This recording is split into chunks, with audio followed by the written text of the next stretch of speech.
Okusinziira ku muteesiteesi omukulu mu Minisitule evunaanyizibwa ku kukwasisa empisa n'obuntu bulamu Alex Okero, waliwo etteeka erigenda okuleetebwa okulambika bannaddiini ku nzirukanya y'emirimu gyabwe. The policy calls upon them, what do you want to be done so that there is harmony between the churches, between the leaders of the church with their parishioners, between the different churches and between government. Okusinziira ku Okero, bangi abaddukanya amakanisa tebalina bwerufu ssaako n'okuwa embalirira ku nsimbi ze bajja mu bagoberezi na butya bwe zisaasaanyizibwa. There are some people who do certain things which they are not transparent. There are problems of behavior which are not commensurate with being religious leaders. Ono talemye kwogera ku basumba beegumbulidde omuze gw'okubuulira enjiri enkyamu ekiviiriddeko n'okutwala ebyobugagga by'abagoberezi. If you come, you bring big sum of money, your problem will be finished next week. You get it? Yeah. Those are lies. Those are wrong.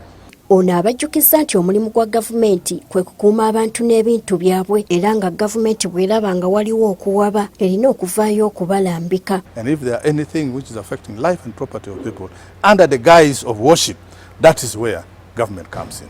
Abamu ku bakulembeze b'amaddiini abeetabye mu nsisinkano eno bategeezezza nga gavumenti bw'esaana okubawaamu obudde okwetegereza etteeka lino. Batuwa obudde obumala naffe tweyongera okwebuuzaako ffeka na ffeka n'okwebuuza ku bantu be tukulembera. Tuleme kugamba nti ekintu kiyise ate enkya ne tukyopozinga. Father Edward Ssekabanja nga yakiikiridde Eklezia agamba nti gavumenti eriko byesaanye okwegendereza mu bbago lye baleeta naddala ku nzikiriza byekkiririzaamu olw'okuba nti zo zirina ebigendererwa byazo. Enzikiriza zino zirina kwe zisinziira era teziguddewo bugwi, zirina n'ebigendererwa byazo.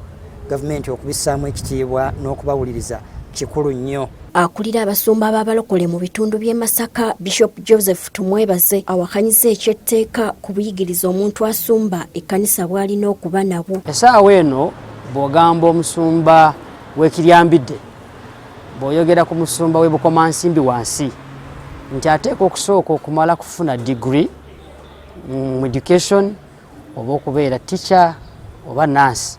Ataddemu agenda akole theological degree alyoka akolofayinge okusumba ekkanisa. Nze ndaba nga kyanguyiddwa. Fenga Seventh Day Adventist tetugayinaako buzibu.